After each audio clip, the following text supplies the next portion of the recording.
بسم اللہ الرحمن الرحیم۔ آئیے ہم پڑھیں ابتدائی اردو 5ویں جماعت کی درسی کتاب سے۔ یہ ایک نظم ہے جس کا عنوان حمد ہے۔ اس کے شاعر اسماعیل میرٹھی ہیں۔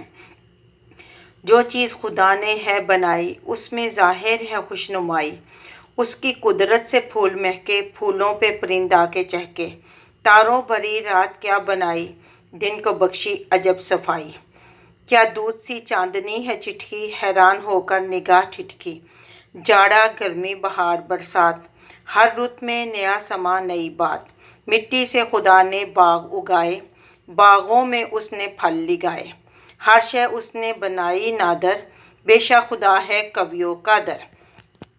اس نظم کا مرکزی خیال اللہ تعالیٰ کی نعمتیں ہیں۔ یہ کائنات اور فطرت کے خوبصورت نظارے ہیں جو اللہ تعالیٰ نے اپنی قدرت سے بنائے اور دنیا کو خوبصورتی بخشی ہے۔